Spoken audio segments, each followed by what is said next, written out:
교회의 기초가 되시는 그리스도라는 제목을 가지고 하나님 말씀을 증거하도록 하겠습니다. 여러분들이 오늘 본문의 말씀 고린도전서 3장 10절에서부터 15절까지의 말씀을 읽었습니다. 이 내용을 살펴보면 교회의 유일한 기초가 되시는 그리스도에 대해서 이야기를 하고 있고요. 그 기초 위에 세워진 공정에 따른 상급에 대해서 이야기를 하고 있습니다.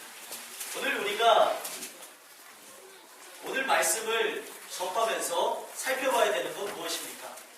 정말 나의 마음속에, 나의 지금 생활 속에 그리스도가 기초가 되셨는지 그것서부터 살펴보시는 시간을 가지셔야 될 것이고요. 그리고 또 그리스도 그 위에 세워져 나가는 여러분들의 삶과 저의 삶이 어떠한가를 돌아다 보시는 그런 시간을 갖는다면 오늘 말씀은 크게 여러분들이 들으시면서 또 마음에 새기실 때 무리가 없을 겁니다. 내 마음속에 근간이 그리스도가 되셨는가, 또 내 마음 바탕에 세워진 나의 삶이 지금 은혜로 세워져 나가고 있는가, 아니면은 은혜가 아닌 다른 것으로 세워져 나가고 있는가, 이 두 가지 주제를 살펴보는 그런 시간을 가지셨으면 좋겠습니다. 여러분들이 기초에 대해서 잘 아시겠지만 제가 공부를 잘하지 못했습니다. 그래서 공부를 못하는 친구들을 보면 동병상련을 느껴서 측은한 마음이 느껴져요. 아유, 얼마나 힘이 들까. 공부를 못하려고 못하는 것도 아닐 텐데, 그런 생각을 갖는데, 공부를 못하게 된 이유가 뭔가 하고 봤더니 기초가 없어서 그랬어요. 기초. 어렸을 때 만약에 수학이라는 거, 산수서부터 시작했던 거죠. 산수서부터 잘 해놨으면 공부를 더 잘할 수 있었을 텐데, 나중에 고등학교 올라가서 이 모든 걸 다 하려고 하니까 이 수학이라는 걸 따라잡을 수 있는 게 아니더라고요. 이게 아멘 할 건 아닌데 용호가 아멘을 해줬는데, 그런 걸 보면서 우리의 삶도 마찬가지입니다. 우리의 인생도 마찬가지예요. 그리스도가 기초가 돼서 나간 것이 확실하다면, 분명하다면 여러분들과 저의 삶 속에 맺혀지는 열매는 분명한 것인데, 이전보다도 좋을 수가 있는데, 이 기초가 탄탄하지 못하다 보니까 건강하지 못한 그런 열매가 맺혀지는 분들도 있다는 겁니다. 그래서 여러분들 오늘 이 시간에는 기초서부터 살펴보셨으면 좋겠고요.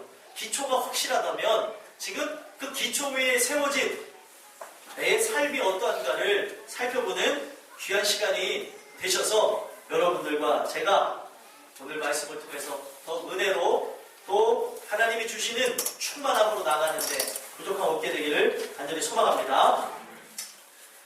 여러분들이 읽으신 본문 10절 한번 읽어보겠습니다. 읽겠습니다. 시작. 내게 주신 하나님의 은혜를 따라 내가 지혜로운 건축자와 같이 터를 닦아두네. 다른 이가 그 위에 세우나. 그러나 각각 어떻게 그 위에 세울까를 조심할지니라. 아멘. 자, 이 말씀을 토대로 보니까 지금 고린도 교회를 향해서 사도 바울이 메시지를 증거하는 거죠. 편지를 써서 메시지를 증거하는데, 봤더니 이 교회가 무엇을 따라서 세워졌다고 얘기를 하고 있습니까? 하나님의 은혜를 따라서 세워졌다는 겁니다. 여러분들이 당연히 아시겠지만 이 땅끝 교회도 하나님의 은혜를 따라서 세워졌습니다. 이 세워진 개척 스토리를 설명해 드려도 아무래도 되게 재밌을 것 같은데, 그 이야기는 생략하겠고요. 어떻게 해서 이 교회가 세워졌는지는 궁금하면 나중에 500원을 저한테 주시고. 죄송합니다. 개그 욕심을 내지 말라고 제 집사람 말씀만 전하세요 그랬는데, 아까 전에도 제가 말씀만을 전했더니 어떤 잘 아시는 분, 여러분들이 잘 알만한 분이 병원에 입원하셔서 이 설교를 들으시는데, 처음부터 끝날 때까지 말씀 얘기만 하니까 좋아야 되는데 당황을 하시더라고요. 여러분들은 당황하지 말고 은혜 받는 시간 되셨으면 좋겠습니다. 하나님 말씀만 들으시면 돼요. 그래서 하나님의 은혜를 따라서 이 교회가 세워지는 것인데, 또 여러분들 자신이 세워지는 것인데, 지금 사도 바울이 하나님의 은혜를 따라서 그 터를 닦아뒀다고 했습니다. 그 터가 누구라고 이야기하고 있습니까? 11절 한번 읽어보겠습니다. 읽겠습니다. 시작. 이 닦아둔 것 외에 능히 다른 터를 닦아둘 자가 없으니 이 터는 곧 예수 그리스도라. 아멘. 자, 정말 이 말씀을 통해서 우리가 알아야 되는 것은 지금 하나님의 은혜를 따라서 터가 세워졌는데, 교회가 세워졌는데, 또 한 사람 한 사람이 세워졌는데, 그 사람이 세워지고 교회를 세워진 것의 기초가 되어진 분이 바로 예수님이라고 얘기하고 있습니다. 이 터 외에는 능히 다른 터를 닦아둘 자가 없다고 못 받고 시작하고 있습니다. 왜 사도 바울이 이것을 못 받고 시작하냐? 분명 예수님으로 시작해야 되는 사람들이, 어떻게 예수로 시작한 사람들이 예수가 아닌 것으로 맞춰지게 되냐는 거예요. 우리는 시작도 예수님이고 마침도 예수님인 것을 믿으셨으면 좋겠습니다. 왜 사도 바울이 이렇게 못을 박으면서 능히 다른 터를 닦아둘 자가 없으니 라고 얘기를 한 이유는 지금 고린도 교회에 분열이 났습니다. 너희가 정말 그리스도를 따라서 나아가는데 어떻게 분열이 일어날 수 있느냐? 십자가가 너희에게 있다면 우리는 분열할 수 없다. 이거를 이제 필두로 해서 고린도전서 1장이 시작되고요. 그리고 2장에는 내가 너희들에게 이렇게 말할 수 있는 것은 내가 하나님이 불러서 세우신 사도기 때문에 내가 너희들에게 이것을 증거한다. 그리고 이제 3장에 넘어와서는 우리가 분열하게 되어지는 것은 부당한 일이다. 말이 되지 않는 일이다. 이유는 우리가 그리스도를 기초로 해서 세운 인생들인데, 교회인데 어떻게 이 교회 안에 분쟁이 일어날 수 있느냐. 이것을 사도 바울이 그들에게 증거하면서 다시 한번 그들에게 본질서부터, 처음서부터, 시초서부터 돌아보게 하는 겁니다. 여러분들의 신앙의 시초가 누구십니까? 예수님입니다. 예수 그리스도. 그렇다면 이것에 대한 이견이 없을 텐데, 오늘날 교회 안에 문제가 생겨나는 이유가 있습니다. 교회 안에 아픔들이 생겨나고 고난이 생겨나는 이유가 있습니다. 문제가 무엇이냐면 그리스도를 기초로 삼지 않았기 때문에 문제가 되어진다는 겁니다. 여러분들이 오늘 본문에 나와져 있는 내용뿐만 아니라 다른 것까지 제가 말씀을 드리면 우리의 기초도 예수님이시고요, 우리의 머리도 예수님이시고요, 또 우리의 몸도 세우시는 분이 바로 예수님이라는 사실입니다. 아멘이십니까? 여러분들 여기 우리의 몸이 있잖아요. 이 손과 발이 있는데 이것은 머리의 지시를 받습니다. 그렇다면 우리가 자라나는 것도 마찬가지고 우리가 세워지는 것도 또 시작도 다 예수님으로 시작해서 예수님으로 마친다는 것입니다. 그런데 문제는 무엇이냐? 정말 큰 문제는 많은 사람들이 다 예수님으로 시작돼서 예수님이 기초돼서 나가면 좋은데 예수님이 기초되지 않은 사람들이 그렇게 많다는 사실입니다. 안타까운 사실은 지금 교회 안에서 같이 예배를 드리고 있지만 이 교회 안에 청함을 받은 사람과 택함을 받은 사람이 있고요. 그리고 이 교회 안에 알곡이 계시고 가라지가 있습니다. 그리고 이 교회 안에 양이 있고 염소가 있습니다. 제가 늘 기도하는 게 무엇이겠습니까? 우리 교회 안에는 다 양만 있게 되길 간절히 소망합니다. 그 기도를 하고 있어요. 우리 교회가 얼마만큼 성장할지는 이거는 하나님의 영역이니까 우리는 알지 못합니다. 그렇죠? 그런데 이 성장하는 부분에서 양적인 성장만이 추구되어진다면 이거는 의미가 없습니다. 질적인 성장이 있어야 됩니다. 만약에 우리 교회의 최종 스코어가 하나님 앞에 우리가 나갔을 때 우리 전교인의 최종 스코어가 100명일지라도 100명이 다 구원을 얻는다면 하나님이 정말 기뻐하십니다. 근데 이 최종 스코어가 1000명이든 10,000명이든 구원받는 자의 숫자가 10명도 채 되지 않는다면 우리 주님은 기뻐하지 않으실 거예요. 오늘 우리가 말씀을 통해서 봐야 되는 건 무엇이냐? 나는 그리스도로 세워졌냐는 거죠. 그리스도로 세워질 때만이 우리가 알곡이 되어지는 것이고, 그리스도로 세워질 때만이 우리는 택함을 받은 사람이 되는 것이고, 그리스도로 세워질 때만이 우리는 양이 되는 것입니다. 안타깝지만 어느 교회든지 간에 교회 안에는 분명 두 부류로 나눠질 수밖에 없다는 거예요. 정말 하나님이 주시는 은혜를 따라서 변화받은 그리스도인과 비그리스도인으로 나눠질 수밖에 없다는 거예요. 여러분들은 어떤 분이냐는 거예요. 기초부터 우리가 탄탄해야 된다. 세상 사람들도 이야기를 합니다. 신앙도 마찬가지입니다. 어떻게 기초가 예수님이 아닌데 온전한 열매를 우리가 바라볼 수 있겠냐는 거예요. 제가 무엇을 말씀드리고 싶냐면, 여러분들이 진짜 하나님 주신 은혜를 따라서 구원받은 자가 확실하다면, 여러분들의 믿음의 근간이 그리스도를 통하여서 이루어진 것이 확실하다면, 여러분들의 삶의 열매도 예수님을 닮아야 된다는 거예요. 근데 옆에 사람 얼굴 보세요. 예수님을 닮으셨는가 한번 봐보세요. 보기에 좀 민망하죠. 보면 앞만 보세요. 닮아가고 있어요. 야, 닮아가세요? 김정 고사님도 한 번 또 땡뜨려야죠. 네, 주머니 한번. 잘 나가서 닮은 회사가 나오시면 어떡해. 농담이 너무 과하셨어요. 자, 농담이니까 우리가 너무 있었는데, 닮아간다는데 닮은 회사를 얘기하고 계십니다. 여러분들, 오늘 우리가 봐야 되는 건 뭐냐면, 이 사도행전에 보게 되어지면 안디옥 교회 교인들을 통해서 처음 불려진 단어가 무엇이냐? 그리스도인입니다. 그리스도인. 제가 늘 말씀드리죠. 안디옥 교회를 통하여서 그리스도인이 처음으로 증거됐다. 그리스도인이 뭐냐는 거예요. 그리스도인이 뭐죠? 그리스도인이라는 것은 예수님화 되어져 있는 사람이에요. 예수님처럼 우리가 되어질 수는 없지만 예수님을 따라서 살아가는 사람, 이런 뜻을 갖고 있습니다. 그렇다면 예수님을 따라가는 사람은 예수님을 닮을까요? 안 닮을까요? 닮을 수밖에 없는 거예요. 그리고 우리가 닮아가려고 노력하는 것이 아니라 이미 주시는 은혜를 통하여서 새로운 영으로 태어났다고 얘기하고 있어요. 이전 것은 지나갔으니 뭐라? 새 것이 되었구나.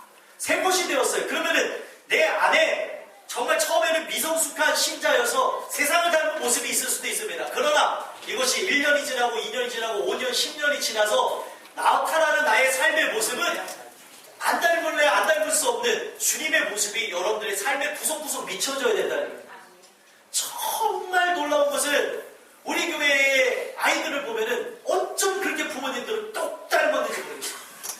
야, 어떻게 그렇게 닮을 수 있을까라고 생각할 정도로 보면 딱 닮았어요. 죄송한 얘기지만 우리 교회 꼬맹이들 보면 개구장이들이 많습니다. 개구장이, 우리 태윤이도 개구장이죠. 그래서 제 태윤이를 보면서 태윤이가 굉장히 개구장이네. 그래서 어떻게 저렇게 개구장이가 됐을까? 아버지는 얌전한 것 같은데. 그랬더니 그와 관련된 이제 족보상 관련되신 분이 아이고 우리 아들하고 똑같아요. 우리 아들 어렸을 때 모습하고 똑같다고. 자, 이 이야기는 무엇을 의미하는 겁니까? 지금 태윤이가 딱 태어나서 그래 아버지가 걸었던 길을 걸으자 하면서 개구장이로 살라고 해서 사는 겁니까? 개구장이라니까 얼굴들이 어두워지신 분들 있어요. 개구장이 좋은 거죠. 그죠? 애기들도 그렇죠. 저기 애기들 저기 보시면 저기 오손도손 막 오락오락 모여져서 자기네들이 일을 하고 있어요. 자기네들 막 서로 대화하면서 이러고 있는데 얼마나 아이들이 귀엽습니까? 근데 저 아이들을 보면은 어쩜 행동 하나하나 어떻게 보면 얼굴 생김새까지 이렇게 담냐는 거예요. 쟤네들이 닮으려고 늘 노력합니까? 노력해요? 내가 오늘 아빠로도 닮아야 되니까 얼굴 아빠로도 닮아야지. 아빠가 주름살 하나 있으니까 내가 항상 이렇게 인상을 쓴다는 얘기예요. 여러분 주름살까지 담는 거 아시죠? 제 누님이 시집을 안 갈 줄 알았는데 시집을 가서 아기를 낳습니다. 아기를 낳았는데 신기한 거는 아빠랑 똑 닮았어요. 야, 어디 갖다 놔도 아빠랑 아들이라는 걸 알 수 있을 만큼 닮았는데 아기가 태어났는데 아빠가 지금 갖고 있는 여기 주름까지 담고 태어났어요. 야, 어떻게 이런 일이 있을 수 있을까? DNA가 같은 거예요. 유전자가 같은 거죠. 여러분들이 성령을 따라서 새로운 유전자를 받으셨으면, 새롭게 태어난 자가 되어주셨으면, 처음에는 우리가 연약할 때는 울기만 하는 신앙일 수 있습니다. 젖을 달라고 하면서 보채는 어린아이와 같은, 갓난아이 같은 모습이 있겠지만 그 젖을 먹고, 신령한 젖을 먹고 자라나게 되어지면 믿음의 장성한 분량에 이르렀을 때는 하나님을 기쁘시게 하는 자가 된다는 거예요. 아멘이십니까? 오늘 우리가 인간이 살아가는 그 형태의 모습을 통해서도 우리가 하나님을 닮는 모습을 생각해 볼 수 있습니다. 근데 이 모든 부분을 살펴볼 때에 생각해 볼 것이 아이들이 부모를 닮으려고 하는 것이 아니라 그냥 같은 유전자를 갖고 태어나니까 닮을 수밖에 없다는 거예요. 마찬가지로 여러분들이 그리스도 안에서 새로운 피조물로 태어나시면 예수님을 닮을 수밖에 없다는 겁니다. 그리스도인이 되신다는 거죠. 노력에 의해서 되는 것이 아니라 그 하나님의 인도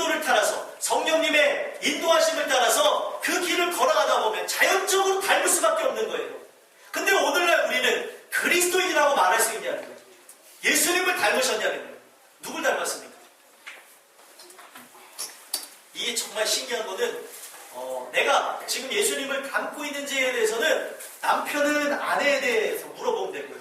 아내는 남편에 대해서 물어보면 확실하고요. 또 부모님은 자녀들한테 물어보면 되고 자녀들은 부모님한테 물어보면 됩니다. 내 모습이 어떠한지. 가족으로부터 인정받으면 조금 나은 거예요. 그리고 가족으로부터 인정받는 것도 불안정할 수 있습니다. 왜냐하면 가족들이 다 착각할 수도 있어요. 그리고 그뿐만 아니라 더 확실한 건 무엇입니까? 사람들의 입에 오르내리는 거죠. 가까운 사람으로부터 또 이제는 가까운 사람으로부터도 이제 좋은 평가를 받는다면 이제 잘 모르는 사람으로부터도 여러분들의 얼굴상에 그리스도인의 얼굴의 모습이 있어야 된다는 거예요. 그 삶의 행적에 대해 그 부분에서 우리는 주님을 닮은 자가 확실하다면 평가가 점점점 확실하게 내려질 수밖에 없다는 거예요. 그런데 여러분들 자신있게 내가 어떠냐고 물어볼 수 있는 분 계세요? 물론 계실 수 있는 분들도 계시겠지만 물어보기가 약간 뭐한 분들이 많을 거예요. 물어보다 맞추고 있을 때. 네. 자, 우리가 봐야 되는 건 뭐냐면 스스로를 보자는 거예요. 스스로를 보기 어려우니까 또 질문을 하는 거죠. 내 모습이 어떠한가. 오늘 여러분들과 저는 이 성경에 나와져 있는 하나님의 말씀대로라면 하나님의 은혜를 따라서 기초가 예수님이 되셔야 되는 게 당연한 것입니다. 아멘이십니까? 거듭난 사람이면 당연한 것인 거예요. 근데 이 당연한 일들이 되지 못하고 있습니다. 오늘날 사람들이 교회를 향하여서 또 오늘날 교회 다니는 사람들을 향하여서 믿지 않는 사람들이 뭐라고 얘기합니까? 개독인이라고 합니다. 왜 그렇게 됐을까요? 오늘날 참된 그리스도인들이 점점 적어지는 시대에 살아가기 때문에 이러한 평가를 받게 되어졌다는 거예요. 만약에 교회 안에 저는 그래요. 우리 다른 나라 사람들 말고요. 우리나라 사람들 가운데 존경할 만한 신앙이 있다면 손양원 목사님을 많은 사람들이 존경하는데 모든 사람들이 손양원 목사님처럼 주시는 은혜를 통해서 점점점 주님을 닮아간 모습이 강력하게 드러나는 사람들로 교회가 가득 채워져 있다면 그 누가 손가락질하겠냐. 세상 사람들도 존경해서 그가 살아온 삶 자체를 높이 평가해야 된다고 얘기하고 있는데 오늘날 많은 그리스도인들은 사람들이 평가할 때에도 도덕적으로도 입으로 구설수에 오를 만큼의 바닥에 떨어진 인생이라는 거예요. 여러분들 중요한 것은 영이 거듭난 다음에 영이 거듭났다 해서 도덕적으로 완전하진 않습니다. 그런데 영이 거듭난 것이 확실하다면 시간이 지나면 도덕적으로도 윤리적으로도 세상 사람들보다는 아름다워질 수 있다는 거예요. 아멘이십니까? 근데 오늘날 그리스도인이라고 하면서 도덕과 윤리가 바닥에 떨어진 사람들이 그렇게 많다는 거예요. 가족에서 인정받기는커녕 가족한테도 인정을 받지 못하고 세상 사람들한테 인정받는다는 거, 이거는 사람들에게 얘기하기에 부끄러운 것이 되어졌다는 거예요. 이유가 뭐냐는 겁니다. 이유는 간단합니다. 그리스도가 기초가 되지 않았기 때문에 그렇다는 거죠. 여러분들이 오늘 말씀을 통해서 돌아보시면 됩니다. 내가 예수님이 내 신앙의 기초가 되셨는지 기초가 되시지 않았는지 그 기초가 되신 것이 확실하다면 여러분들의 삶의 열매는 성령의 열매를 닮아 있을 것이고 여러분들의 삶의 열매는 믿음의 열매, 예수님을 통해서 맺혀지는 참되고 복된 열매가 여러분들의 열매가 될 것이라 저는 믿습니다. 그런데 오늘날 많은 사람들을 보자는 거예요. 정말 주님의 말씀이 더더욱 맞아지는 시대가 되고 있습니다. 청함을 받은 사람은 많아요. 교회를 다니는 사람은 많습니다. 그러나 택함을 받은 사람은 적은 시대가 되었다. 분명히 교회 다니는 사람은 늘어났습니다. 그렇죠? 근데 예수 믿는 사람이 없어졌다는 거예요. 옛날에는 예수님을 믿는 사람들을 세상 사람들이 뭐라 그랬습니까? 예수쟁이라고 얘기했어요. 그만큼 만나면 예수 했던 사람들이 요즘에 만나면 각종 레저와 생활 지식, 세상에서 있는 그런 얘기들만 하는 세상이 되어졌다는 거예요. 우리는 점점 세상을 따라가야 되는 것이 아닌데 이 세대를 본받지 말라고 분명히 말씀하셨는데도 불구하고 이 세대를 쫓아가고 있다는 것입니다. 보셔야 됩니다. 나는 진짜 그리스도인인지 아니면 교회 다니는 사람인지.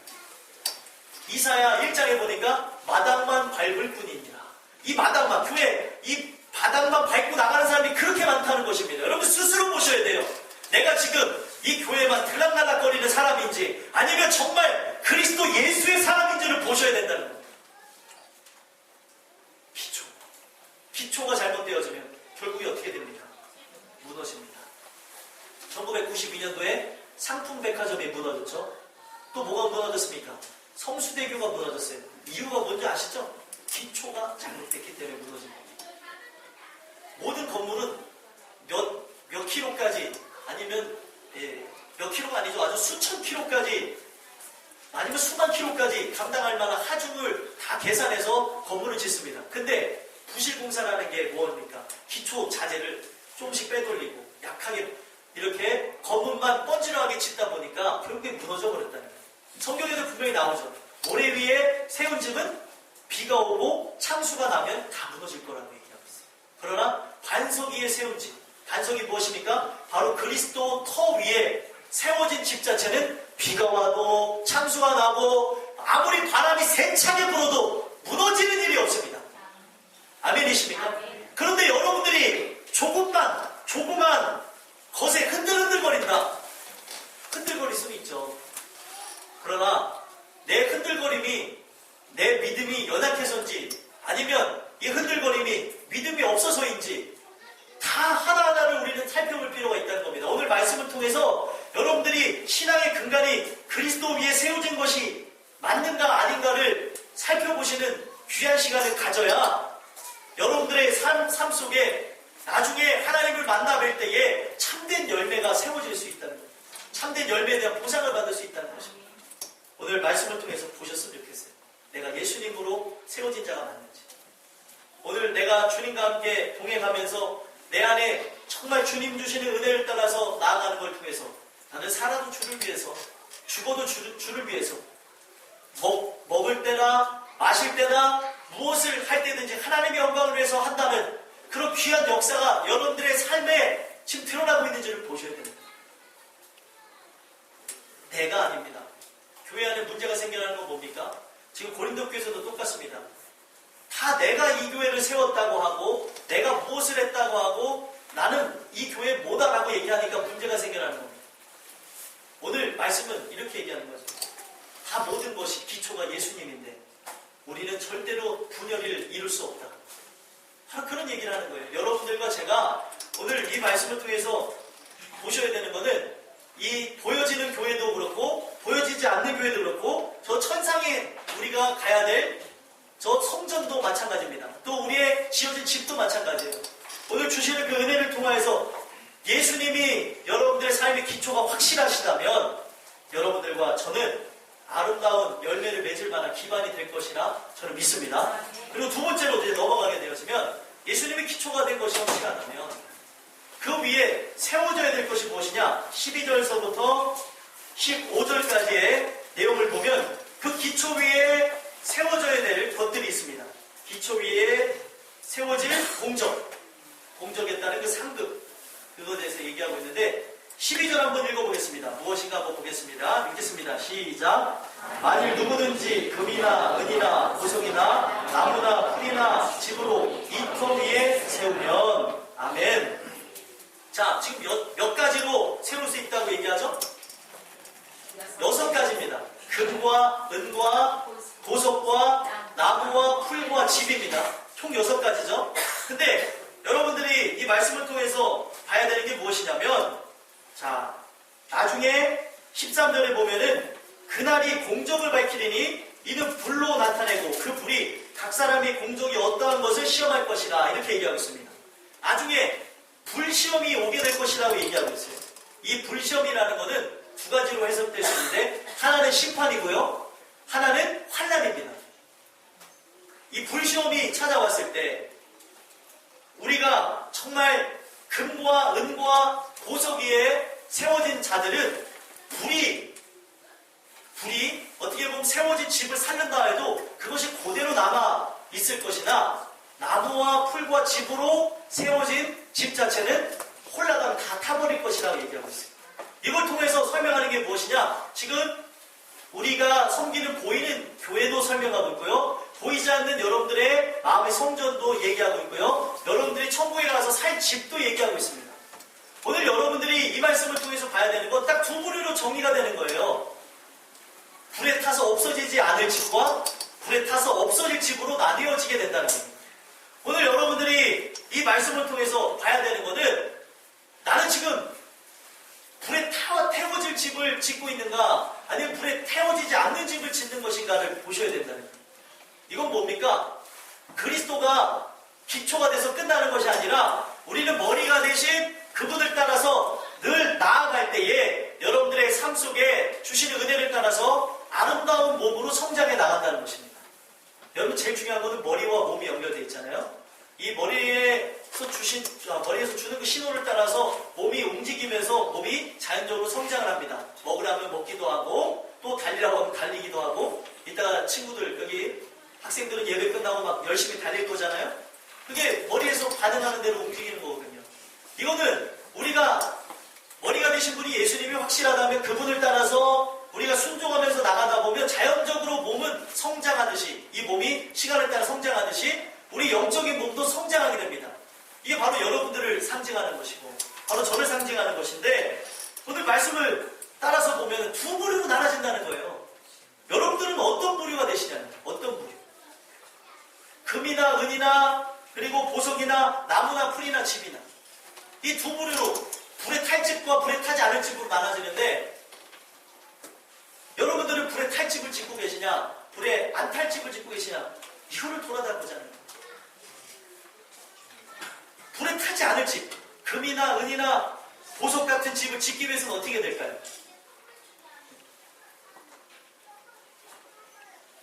만약에 여러분들이 지금 우리가 예수님이 여기 바탕이 됐잖아요. 기초가 되셨잖아요. 여러분들 마음도 그렇고 또 여러분들이 지금 섬기는 이 땅끝교회도 예수님이 기초가 됐다면 금이나 은이나 보석이 귀중합니까? 아니면 나무나 풀이나 집이 귀중합니까? 나무 풀 집. 예, 뭐 관상에 따라서 그럴 수 있지만 예, 이건 다른 개념이고 예, 보석이나 은이나 금 같은 거죠. 그게 더 귀중하겠죠. 집을 짓는다면 그렇죠? 이건 무엇을 의미하는 거냐면 이 땅에서 내가 그리스도가 이 안에 기초가 된다면 교회에 바로 여러분들이 어떤 존재가 되라는 거예요? 금과 은과 보석과 같은 존재가 되시라. 아멘이십니까? 예, 금과 은과 보석과 같은 존재. 이 교회가 분명히 하나님이 주신 은혜를 따라서 세워지는 건데 기초도 예수님이고요. 또 기초 위에 세워진 돌도 모퉁이 돌 예수님입니다. 그리고 예수님과 함께 세워져 나가는 집을 보면은 여러분 집이 돌로 지어진 집을 본 적이 있으신지 모르겠는데 만약에 집을 돌로 짓는다면 큰 돌도 필요하고 작은 돌도 필요합니다. 각자 모습에 따라서 하나님이 내게 주신 분량에 따라 분량의 은혜를 따라서 이것이 지어져야 된다고 얘기하고 있어요. 그래서 작은 돌도 필요하고 큰 돌도 필요합니다. 오늘 이 말씀은 바로 여러분들이 교회 안에 나는 금과 같은 존재다, 은과 같은 존재다, 보석과 같은 존재다 라는 그런 생각을 가지고 교회 안에 주님이 주시는 은혜를 따라 철저하게 순종하면서 그 누군가에게도 귀중한 존재가 되라고 얘기를 하고 있다는 거예요. 왜 이런 얘기를 하냐면 교회가 분열이 나서 갈라지려고 하니까 그렇습니다. 우리 교회는 세계 곳곳에서 다 모이셨잖아요. 우리 땅끝교회 식구들은 세계 곳곳에서 모이셨는데 제가 여러분들에게 마지막으로 부탁하고 싶은 거, 뭐 많은 부탁은 제가 잘 안 드리지만 마지막으로 부탁하고 싶은 게 뭐냐면 이 교회가 마지막 교회라는 생각을 가셨으면 좋겠어요. 왜 제가 이 말씀을 드리냐? 이 교회가 세워지는 데까지는 반드시 미랄들이 필요합니다. 이 교회가 세워지기까지는 작은 돌, 큰 돌들이 필요합니다. 저쪽에, 저 위쪽에 큰 교회가 있어요. 저쪽 뒤쪽에 어디 교회라고 말 못한데 저쪽으로 가면 큰 교회가 있는데 그 큰 교회들이 세워지기까지 100년이 넘는 세월이 되는 그 교회가 되기까지 처음에는 그 교회를 위해서 헌신하고 그루터기가 되어지고 그 교회의 기둥이 되어졌던 사람들이 있습니다. 이 교회가 나중의 모습은 우리가 생각할 것이 아니고요. 우리 교회가 뭐 향후 몇십 년 아니면은 하나님 주신 은혜를 따라서 종말이 당장 오지 않는다면 이것이 100년이든 200년이든 이 교회가 바탕이 되기 위해서는 이 교회가 세워지기까지 금과 금과 은과 보석과 같은 자들이 세워져 있어야 된다는 거예요. 아멘이십니까? 여러분들이 그런 자들이 되셔야 된다는 거예요.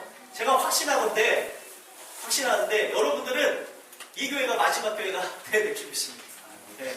이제 다른 교회를 바꾸는 조건은 딱 한 가지예요. 목사가 하나님의 뜻을 따라서 나아가지 않고 변절되어졌을 때 그때 교회를 바꾸는 겁니다. 초대교회는 목회자가 만약에 계속 온전하게 나가고 있는데 문제가 생겨났다, 어려움이 생겨났다, 끝까지 서로 연합하면서 그걸 이겨냈습니다. 그런데 말씀이 변질된다면 교회를 바꾸셔도 좋죠. 근데 제가 지금까지 확신할 수는 없지만 여러분들에게 부탁을 드리는 건 뭐냐면, 지금까지도 하나님이 저를 인도하셨기 때문에 앞으로도 저를 인도하신다면 하나님 말씀에서 벗어난 일은 없다고 저는 믿습니다. 그걸 믿고 나아가는 게 믿음이죠. 그렇다면 여러분들도 이 창립 6주년을 맞이하는 이 주일에 여러분들도 결단을 내리셔야 돼요. 그 결단을 내리면 이제 마귀가 뺏어가려고 난리를 치는데, 여기 지금 안 계시지만 어떤 분 중에 한 분은 그랬어요. 이 교회에 뼈를 묻겠다는데 뼈를 안 묻고 가시더라고요. 뼈를 묻겠다. 내가 이 교회에 뼈를 묻어보겠다.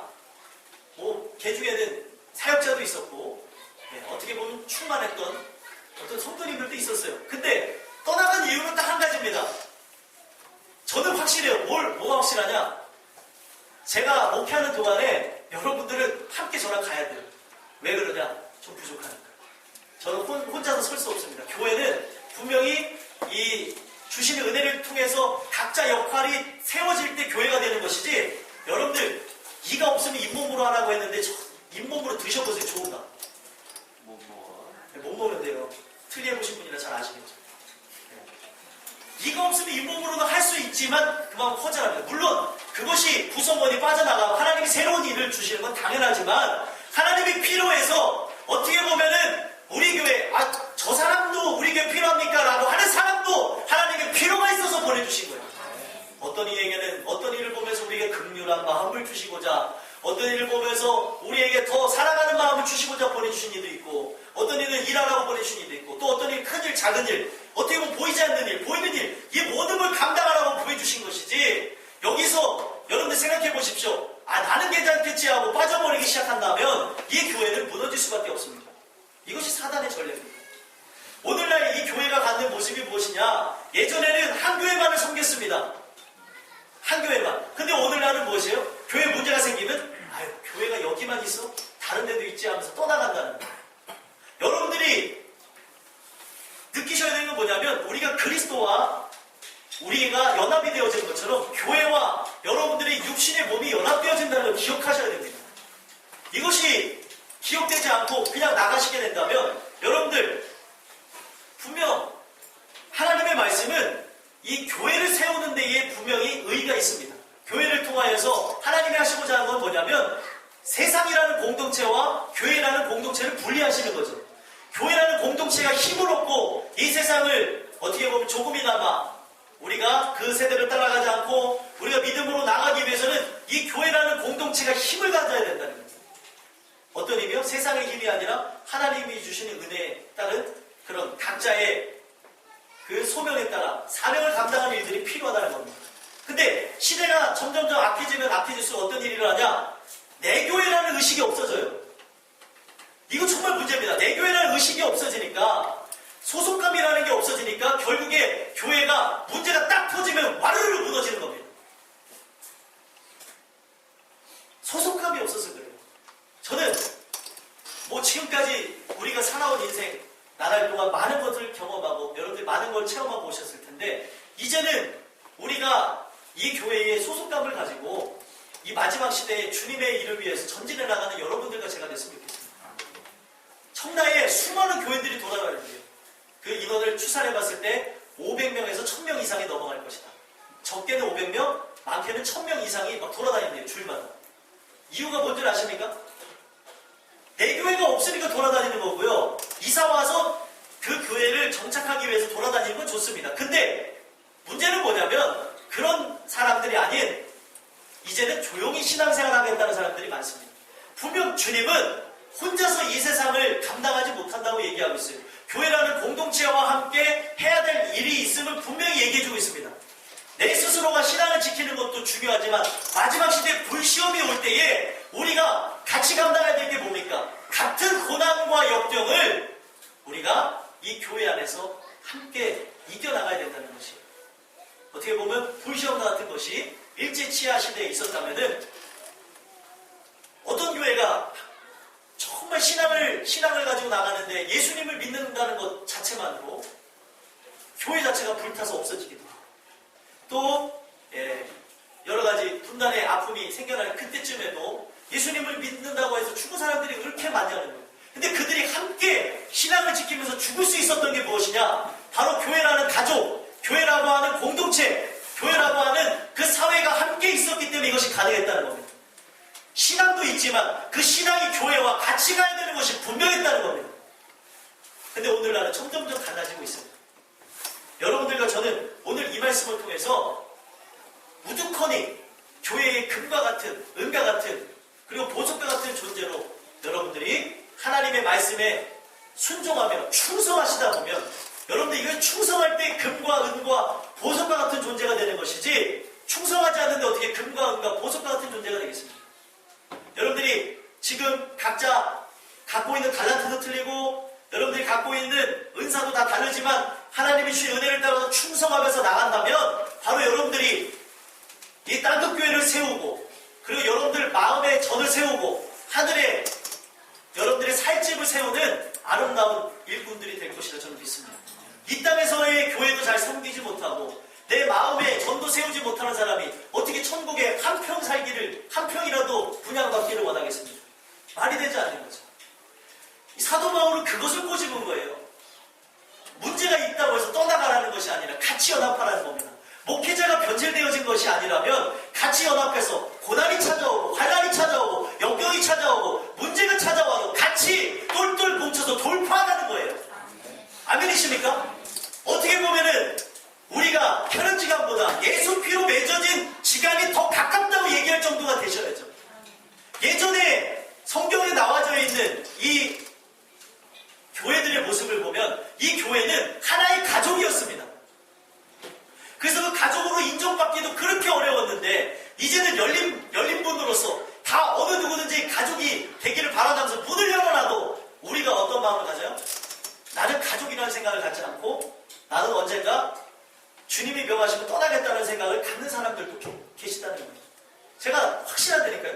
주님은 떠나라고 하지 않는다니까요. 왜냐하면 교회를 세우는 게 중요하다니까요. 여러분들이 이 교회에 어떻게 오셨는지 저는 알지 못합니다. 저는 다 알지 못하지만 이 교회를 세우기 위해서 여러분들이 그런 목적을 갖고 오셨다 하더라도 이 교회를 세우는 건 예수님이고요. 그 예수님과 함께 여러분들이 세워야 될 곳이 분명해서 왔다면 절대 떠나지 마시라는 거예요. 이 교회가 든든히 세워져서 3, 4대에 이르기까지 여러분들이 이 교회를 위해서 내 한 몸을 바칠 만큼의 헌신을 갚는 장소가 되셔야 된다는 겁니다.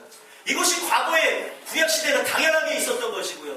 신약으로 넘어와서도 그 모습이 있었고 이 신약을 지나가면서 사람들이 이제 개개인화되어지는 인병성이 강조되는 시대에 살다가 보니까 헌신이라는 단어가 없어집니다. 헌신이라는 건 내 자신이 지워져 없어질 만큼 열심히 하는 걸 헌신이라고 얘기할 수 있습니다. 나란 존재는 갈아서 없어질 만큼.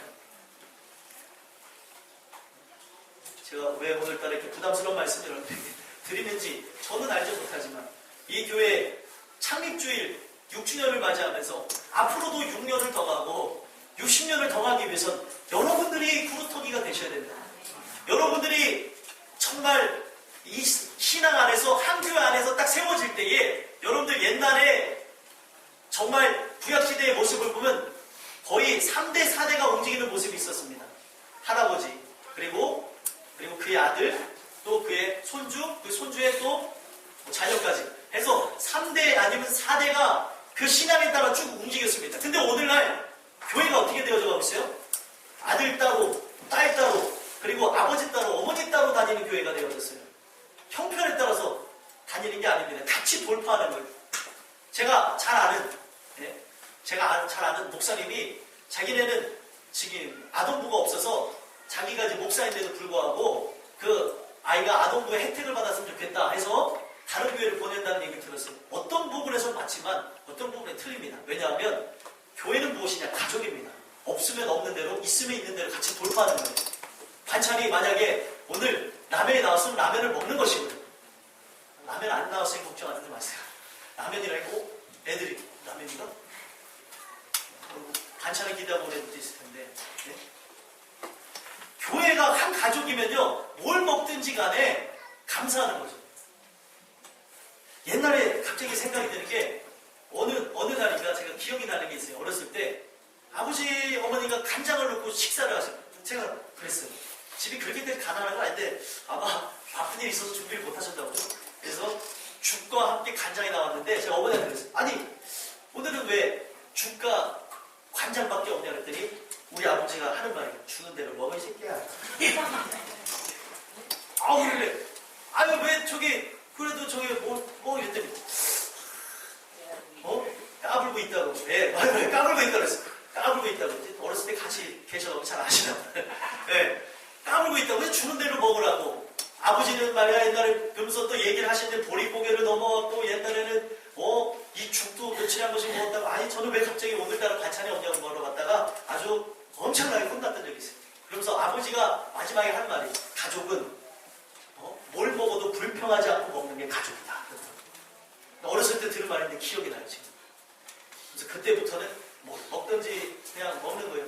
처음엔 김치를 싫어했었는데 저희 집안은 어머니 아버지가 거의 채식 위주로 식사를 하시다 보니까 거의 1년 내내 풀만 먹어요. 어렸을 때는 불만이었는데 커서 보니까 야 어렸을 때 그렇게 웰빙 음식을 먹는 게 건강한 거구나. 커서 보니까 알겠더라고요. 가족이니까 이걸 먹는 거예요 그냥. 감사도 없을 수도 있는데 가족이라는 것은 아픔도 그리고 슬픔도 눈물도 같이 하는 것이다. 그런 얘기를 합니다. 어떻게 보면 세상적으로 풀이도 하셔서 얘기한 것이지만 믿음의 가정도 그 맥락은 같다는 겁니다.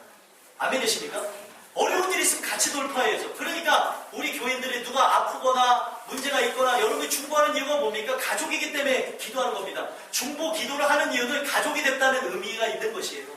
내 사랑하는 이들을 위해서 기도한다는 의미가 있는 것입니다. 물론 모르는 이들을 위해서도 중보를 시키실 때도 있지만 우리가 영적으로 보게 되어져 세계 저 끝에 있는 사람을 위해서도 기도할 수 있는 이유가 무엇이에요? 예수님 안에 한 형제요 한 자매라는 것입니다. 옛날에는 형제 자매 의식이 많았었어요. 교회 안에서. 근데 점점 없어져 가고 있다는 거예요. 이유는 단 한 가지입니다. 교회가 세대를 따라가고 있다는 거예요. 여러분들 지금까지 하나님이 여러분들을 인도해서 이 교회를 만나기 위해서 지금까지 고난과 고통을 겪으셨을 수도 있습니다. 하지만 이제는 하나님이 평생 섬겨야 될 교회를 주셨다고 믿으시면서 함께 이 교회를 세워나가는 금과 은과 보석과 같은 존재들이 되시길 간절히 소망합니다. 제가 이렇게 말씀 간곡하게 부탁드리는 건 왜일까요? 우리의 마음은 갈대와 같아서 요동할 수 있습니다. 그리고 분노가 일어나면 교회가 여기만 있어라는 생각이 들어오기도 하고요. 그리고 우리가 살아가는 그 삶 속에 자꾸 다른 유혹이 찾아올 수도 있기 때문에 그래요. 이 말씀 자체는 사역자들이 세워야 될 집에 대해서 얘기하고 있습니다. 어떤 사역자들은 풀과 그리고 나무와 집과 같은 그런 집을 세우는데 그 이유가 뭐겠냐는 거예요. 그 이유는 그들이 하나를 정착하지 못하고 헌신하지 못하고 그 모든 부분에서 자기의 모든 걸 쏟지 못하기 때문에 그렇습니다. 안타까운 얘기지만 사역자들 같은 경우는 이 교회가 내 교회라는 생각을 갖지 않으면 어떤 생각을 갖냐면 언젠가 떠나겠다는 생각을 갖습니다. 내가 언젠가 이 교회 나갈 것인데 해서 최선을 다하지 않습니다. 근데 내가 이 교회가 마지막 교회라고 생각하면 헌신할 수 있어요. 아니면 반대로 타성해질 수도 있겠지만 웬만해서 은혜가 충만하면 여기에다가 올인하고 헌신할 수 있게 되어진다는 겁니다. 성경에서 말하는 사역자의 개념은 목회자만 얘기하는 게 아니에요. 여러분들도 사역자입니다. 아멘이십니까? 에베소서 4장에 보면 에베소서 4장에 보게 되면 11절에 어떤 사람은 사도로 어떤 사람은 선지자로 어떤 사람은 복음 전하는 자로 어떤 사람은 목사와 교사로 삼으셨으니 이는 성도를 온전하게 하여 봉사일을 하게 하며 그리스도의 몸을 세우려 하십니다. 아멘이십니까? 그리스도의 몸을 세우는 거예요. 근데 몸을 세워야 되는데 여러분들이 빠져나가면 몸이 세워집니까? 다리 역할을 할 사람이 나가버려요. 한동안은 힘이 들게 됩니다. 한동안은 어려움을 겪게 됩니다. 여러분들이 가져야 될 것은 무엇입니까? 이 마지막 시대 가져야 될 것은 이제 온 가족이 하나 돼서 한 교회를 섬기면서 이제 종말의 때를 맞이해야 된다는 걸 기억하셔야 된다는 거예요. 가족이 여러분들이 갖고 있는 개개인의 가정에 그 가족이 연합되어지고 그 가족이 연합되어진 그 가정이 이 교회 안에서 여러 가정이 연합되게 되어지면 이 연합되어진 가정의 힘은 이 세상을 이기는 힘과 능력을 공급받는 것이라 저는 믿습니다. 계속 끊임없이 말씀에서 공급을 받고 여러분들이 기도하면서 나간다면 우리의 연약한 육체를 갖고 있어서 때로는 연약해지고 때로는 나약해지고 쓰러지고 넘어지고 난망할 수도 있습니다. 그러나 내 옆에 세워져 있는 이들이 끌어주기도 하고 밀어주기도 한다면 이 마지막 시대에 이 종말의 때를 멋지게 마무리할 수 있는 아름다운 모습들이 여러분들과 저에게 있지 않을까 그런 생각도 가져봅니다. 오늘 이 말씀을 통해서 여러분 자신들을 보셨으면 좋겠습니다. 불시험을 당하는 때가 온다니까요. 멸망의 때가 곧 옵니다. 심판의 날이 다다르게 됩니다.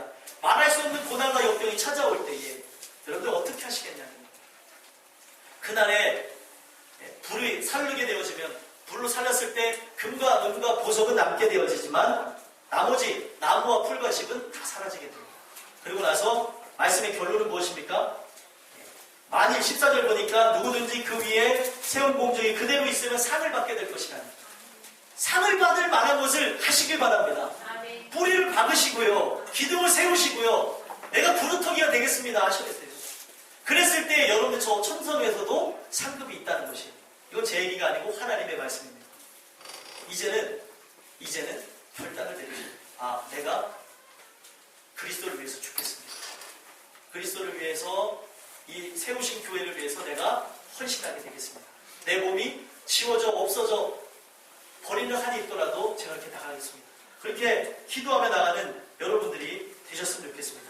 15절 마지막에 보면 누구든지 그 공적이 불타면 해를 받으리니 그러나 자신은 구원을 받되 불 가운데서 받은 것 같으리라. 여러분들이 그리스도가 기초가 되시면 여러분들 그 기초가 위에 나무나 풀이나 집을 세우신 분들은 그것이 타서 없어지는 한이 있더라도 구원은 받습니다. 그러나 뭐는 없어요? 상급은 없어요. 불 가운데서 받은 것처럼 받게는 될 것입니다. 하지만 상급은 없게 됩니다. 여러분 무슨 얘기인지 이해가 되시죠? 여러분들이 헌신하는 그 척도에 따라서 저 천성의 삶, 영원한 삶이 이제 결정이 된다는 것입니다. 옛날에는 상부상조하는 모습이 있었어요. 교회가 이제 건강하게 자라나게 되면 이 교회를 띄워서 다른 교회를 또 만들고 다른 교회를 만들고 왜냐하면 이 교회를 통해서 아름다운 것이 이루어져야 된다라는 의식이 강했었습니다.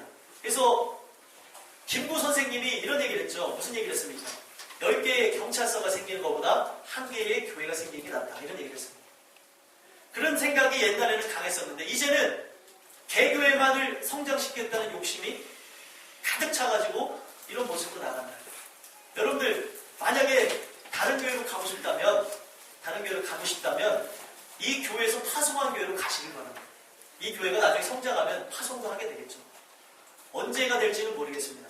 어느 때가 됐을 때 이 교회를 또 하나님이 역사해서 새로운 교회를 세우라고 할지는 그건 아무도 몰라요. 아니면 이 교회를 쭉 갈 수도 있겠지. 될런지 모르지만 여러분들과 제가 오늘 이 말씀을 통해서 봐야 될 것은 불 가운데서 구원을 받은 것처럼 받게 되는 여러분들이 아니라 그리스도가 기초가 되어졌다면 끊임없이 순종하면서 죽도록 충성하는 자에게만 입혀지는 것이 상급입니다. 아멘이십니까? 금과 같은 자들, 은과 같은 자들, 보석과 같은 자들이 되셨을 때